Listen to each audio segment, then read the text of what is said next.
चोर मचाए शोर। तो तेजस्वी जी अपने आप को केवल जनता की नजरों में बनाए रखने के लिए जब उनको हकीकत से वो भी रूबरू रहते हैं, आज सामने आ गया, कुल उनकी ही पार्टी के नेताओं के द्वारा चुराया गया। जंगल राज से पीछा छुड़ाना चाहते हैं, अपने आप को ये दिखाना चाहते हैं कि हम बेहतर थे और उससे खराब ये सरकार चल रही है। इसलिए उनके जो उनका तो रैकेट पहले से है ना, तो वो रैकेट आज भी काम कर रहा है। भले कुछ ठंडा हो गया, कुछ गर्म हो गया, कभी ये सब चलता रहता है। तो उपेंद्र जी भी कुछ कह रहे हैं, जनक राम जी भी कुछ कह रहे हैं, तो ये तो राजनीतिक मुद्दे हैं। ये जीतन राम मांझी का मुद्दा थोड़े है, ये हम पार्टी का मुद्दा थोड़े है। नहीं, भाजपा क्या खेल करेगी, या कोई किसी के साथ खेल नहीं कर सकता है। जिसके साथ जनता रहती है उसका खेल चलता है।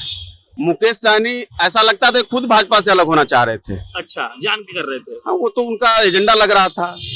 नहीं तो भाजपा बड़े दिनों से वो भाजपा के खिलाफ बोल रहे थे, सब कुछ कर रहे थे। तो राजनीति में इतना भी ज्यादा नहीं बोलना चाहिए। राजनीति में थोड़ा आगे पीछे होते रहता है। राजनीति में कभी भाजपा ने राम मंदिर का मुद्दा साइलेंट कर दिया था, 370 का मुद्दा साइलेंट कर दिया था। आप याद करिए, जब अटल बिहारी वाजपेयी की सरकार थी तो इंडिया कॉमन मिनिमम एजेंडा जो था उसमें था क्या ये मुद्दा? नहीं था। बिहार की राजनीति की बुरी और अच्छी बात यही है कि यहाँ पर कब बवाल हो जाए इसका कोई अंदाजा नहीं लगा सकता है। यहाँ पर 60 फीट लंबा पुल चोरी हो जाता है और जो महाशय इस पर बयान देते हैं, बाद में पता चलता है कि उन्हीं की पार्टी के कार्यकर्ता पूर्व जिला अध्यक्ष साहब उसमें सम्मिलित थे। और उसके बाद उन तमाम मुद्दों पर बातचीत होनी बहुत जरूरी है, जिस पर हमारे बिहार के लोग कुछ सुनना चाहते हैं। हमारे साथ श्याम सुंदर जी हैं, हम पार्टी के प्रवक्ता। हम पार्टी की तरफ से ये कहा गया है कि तेजस्वी यादव जान के नाम खराब कर रहे हैं बिहार का, जबकि उनका ही पार्टी का लोग चोरी किया था। नहीं, ये हम पार्टी का कहना नहीं है, ये तो हकीकत है। अच्छा। और यह आपको दिख भी रहा होगा कि हम लोग एक कहावत है कि चोर मचाए शोर। तो तेजस्वी जी अपने आप को केवल जनता की नजरों में बनाए रखने के लिए जब उनको हकीकत से वो भी रूबरू रहते हैं, आज सामने आ गया, कुल उनकी ही पार्टी के नेताओं के द्वारा चुराया गया। और ये तो साजिशन है। ये बात भी सही है कि इस तरह के कारनामों से बिहार बदनाम होता है। और बिहार सरकार को बदनाम करने के लिए, बिहार को बदनाम करने के लिए वो जो अपने जंगल राज से पीछा छुड़ाना चाहते हैं, अपने आप को ये दिखाना चाहते हैं कि हम बेहतर थे और उससे खराब ये सरकार चल रही है। इसलिए उनके जो उनका तो रैकेट पहले से है ना, तो वो रैकेट आज भी काम कर रहा है। भले कुछ ठंडा हो गया, कुछ गर्म हो गया, कभी ये सब चलता रहता है। ये बात समझ नहीं आ रहा है श्याम सुंदर जी, कभी मांझी जी की पार्टी तेजस्वी जी के करीब चली जाती है, कभी आप लोग बोलते हैं कि वो ठीक आदमी नहीं। क्या है सब? नहीं, तेजस्वी जी के करीब जाने और तेजस्वी जी से हटने का कहाँ कोई प्रश्न है।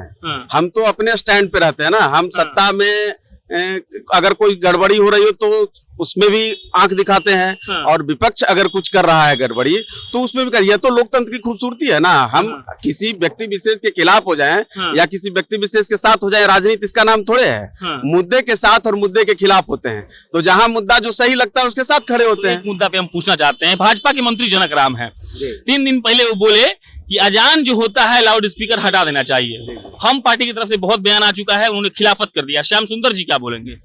नहीं, ये देखिए, ये पूर्णतः न इसको हम साथ दे रहे हैं और न पूर्णतः हम खारिज कर रहे हैं।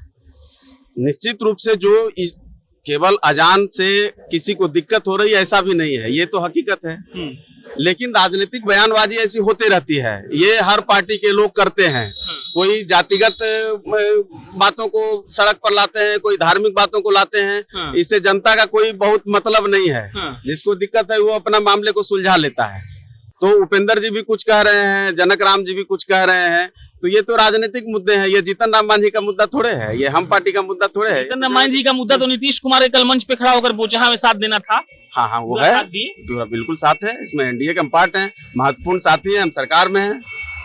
तो जीतन राम मांझी के जो एक कहा जाता है वोट बैंक पिछड़ी जातियों का है, वहां पर बोचहा में उनका जो तादाद है वो ज्यादा है, तो जीतन राम मांझी इफेक्ट कर पाएंगे वहां पे? देखिए, जीतन राम मांझी के वोटर जितने गरीब हैं वो हैं, कोई जाति विशेष नहीं है। अच्छा। जीतन राम मांझी गरीबों एक हो का नारा दे करके अपनी पार्टी को गठन किए थे। अब ये ठीक है कि जातिगत जो बनावट है और जिस तरह से जातिगत राजनीति चलती है, उसमें आप रहे न रहे आपके पीछे एक ठप्पा लगता है। तो जीतन राम मांझी के चूंकि गरीबों के नेता हैं, या कह लीजिए कि दलितों के अभी वर्तमान में सबसे बड़े नेता हैं बिहार के, तो उनके पीछे एक भीड़ है, उनके लोग हैं, तो निश्चित रूप से उनके साथ आएंगे, नहीं कहेंगे। तो किसी स्थान में आपने देखा, वो आपने यहाँ जो कहाँ पे?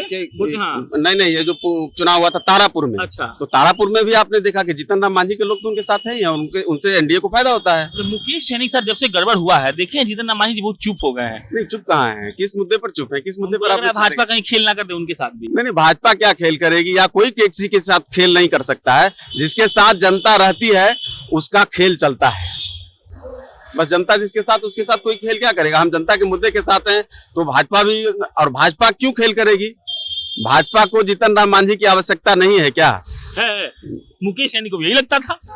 नहीं, मुकेश सहनी का मामला कुछ अलग है। मुकेश सहनी पर हम बहुत ज्यादा, हम क्या बोले, बहुत आप लोगों ने देख भी लिया है। मुकेश सहनी ऐसा लगता था खुद भाजपा से अलग होना चाह रहे थे। अच्छा, जान के कर रहे थे। हाँ, वो तो उनका एजेंडा लग रहा था। नहीं तो भाजपा बड़े दिनों से वो भाजपा के खिलाफ बोल रहे थे, सब कुछ कर रहे थे। तो राजनीति में इतना भी ज्यादा नहीं बोलना चाहिए। राजनीति में थोड़ा आगे पीछे होते रहता है। राजनीति में, गठबंधन की राजनीति में बहुत सारे मुद्दे छोड़े जाते हैं और बहुत से सारे मुद्दे लेके चले जाते हैं। कुछ मुद्दों को गौन किया जाता है समय के हिसाब से। ये तो जब से अटल बिहारी वाजपेयी जी की सरकार आई थी, उस समय से कॉमन मिनिमम एजेंडा का प्रोग्राम इस देश में चल रहा है।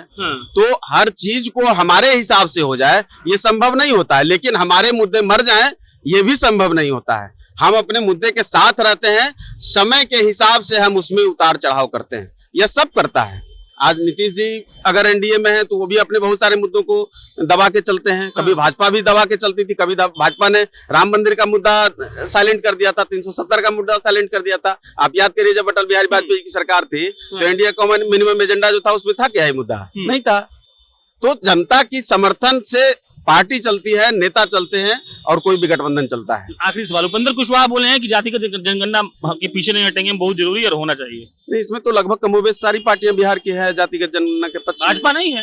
भाजपा भी है। जनकराम गए थे जब सर्वदलीय मीटिंग जब हुई थी प्रधानमंत्री के यहाँ, जब मिलने गए।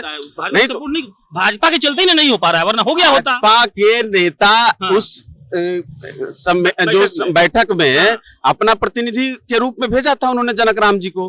तो नहीं कैसे थे? क्या जनकराम जी ने विरोध किया था क्या?